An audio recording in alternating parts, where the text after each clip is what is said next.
उसका बच्चा उससे बेहतर जिंदगी जिए और आजकल उस सपने का नाम है प्राइवेट स्कूल। लेकिन सपनों का पहला दरवाज़ा एडमिशन फीस से खुलता है। एडमिशन फ़ी 45,000 रुपये, एनुअल चार्जेस 25,000 रुपये, डेवलपमेंट फीस 15,000 रुपये और ट्यूशन फीस 1,00,000 रुपये। तो टोटल आप ही मिला के देख लीजिए कितने बनते हैं। और फिर पापा पहुंचते हैं स्कूल बुक स्टोर, जो कि स्कूल के अंदर ही होता है। किताबें जो हमें बाज़ार में 3,000 कम में मिलती है, स्कूल के अंदर वो MRP में बिकती है। तो टोटल बिल होता है 8,700 रुपीज़। पापा के पास कोई ऑप्शन नहीं है, वो साइलेंटली पे करते हैं। इसके बाद लाइन लगकर यूनिफॉर्म खरीदने जाते हैं पापा। यूनिफॉर्म की फ़ीस 5,200 रुपीज़, जो कि हमें बाज़ार में बहुत आसानी से मिल जाते हैं। छोटे छोटे चेंजेस करके ये यूनिफॉर्म हमें स्कूल में ही खरीदनी पड़ती हैं, क्योंकि जूते तक बाहर के रिजेक्ट हो जाते हैं। स्कूल बैग भी वहीं से लेने हैं। स्कूल यूनिफॉर्म के साथ स्कूल एक्सेसरीज स्कूल से लेना कंपलसरी हो गए हैं। फिर से पापा वॉलेट की तरफ देखते हैं। कैश ना होने के बावजूद क्रेडिट कार्ड से उन्हें पे करना पड़ता है और स्कूल यूनिफॉर्म, स्कूल बुक्स के बोझ के तले पापा वापस सब लेकर घर आते हैं। बच्चे का सपना और पिता की चिंता दोनों एक ही घर में। Tuition fees, school uniform fees, book charges, transport fees, activity fees, ये सारे मिलाकर एक बोझ बन चुके हैं। अब सवाल ये बनता है कि शिक्षा एक सपना है या एक महंगा बिजनेस। इसमें सबसे पहले आता है स्कूल फीस, जो कि सबके बस की बाहर की बात हो चुकी है। पेरेंट्स स्कूल फीस भरते रहते हैं, लेकिन अकाउंटेबिलिटी कोई नहीं लेता। कुछ पेरेंट्स जो कि स्कूल फीस टाइम पे ना भर पाए, उन्हें कहा जाता है स्कूल पसंद नहीं तो छोड़ दो, और छोड़ने के लिए आपकी एडमिशन फीस वापस नहीं दी जाएगी। एडमिशन फीस नॉन रिफंडेबल होता है। इसके अलावा सेशन फ़ी, डेवलपमेंट फ़ी, री एडमिशन फ़ी, ट्यूशन फ़ी हर साल रेकरिंग बेसिस पे लिया जाता है। रेकरिंग बेसिस का मतलब होता है कि हर साल ये सेम चार्जेस आपको बढ़ा बढ़ा के देने पड़ेंगे। ये बुक्स माफिया नहीं तो क्या है? अगर एक कवर पेज चेंज कर दिया जाए, अगर कुछ फॉन्ट चेंज कर दिया जाए, अगर कोई एक पेज चेंज कर दिया जाए, क्या उससे ज़्यादा कोई और पढ़ाई कहीं होती है? क्या सिर्फ एक पेज के बदल जाने से हम मैंडेटरी हो जाते हैं हर साल नए बुक्स खरीदने के लिए?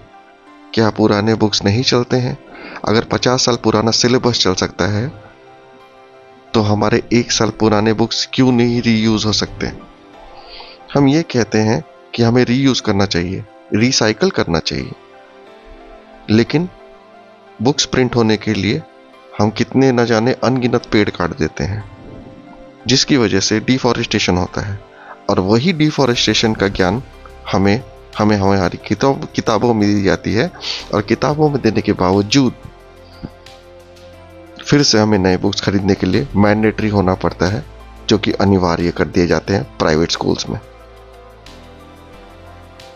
यूनिफॉर्म एक ऐसी चीज़ है जो इंडिया में स्कूल यूनिफॉर्म्स के बिना नहीं चल सकते। मैं मानता हूँ यूनिफॉर्मिटी ज़रूरी है, पर क्या ये ज़रूरी है कि यूनिफॉर्म स्कूल से ही खरीदे जाए? क्या ये ज़रूरी है कि यूनिफॉर्म्स बाहर से नहीं ले सकते? स्कूल में यूनिफॉर्म्स MRP में बेचे जा रहे हैं, जिसके बारे में कोई भी बात नहीं कर रहा।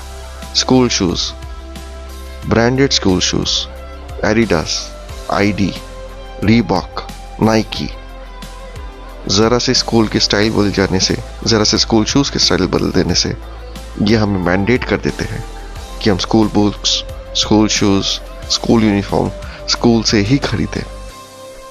मेरा सवाल है क्यों? यूनिफॉर्मिटी तो कलर से हो सकती है, यूनिफॉर्मिटी तो स्कूल के यूनिफॉर्म स्टाइल से हो सकती है, जो कि हम कहीं से भी खरीद सकते हैं, पर हम स्कूल से ही क्यों खरीदें? क्यों इन माफिया को हम जीने देते हैं? क्यों इनको मनमानी करने देते हैं? ये सवाल कोई भी नहीं उठाता। क्यों? एक 5 साल का बच्चा 5,000 रुपए के जूते पहन के जाता है। क्यों? हर 6 महीने में उनके स्कूल शूज छोटे हो जाते हैं, फिर से उन्हें खरीदा जाता है। पेरेंट्स को फोर्स किया जाता है। क्यों?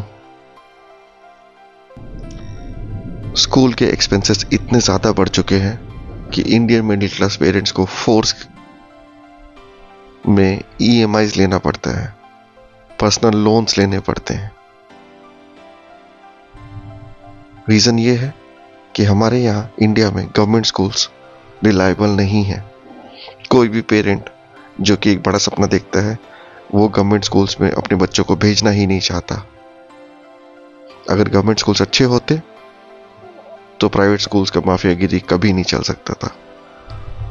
इसीलिए मैं रिक्वेस्ट करूंगा कि वीडियो को ज़्यादा से ज़्यादा शेयर करें और ज़्यादा से ज़्यादा लोगों तक पहुंचाएं कि कम से कम स्कूल की माफियागिरी बंद होनी चाहिए, और इसे हमें और आप दोनों को फर्क पड़ता है।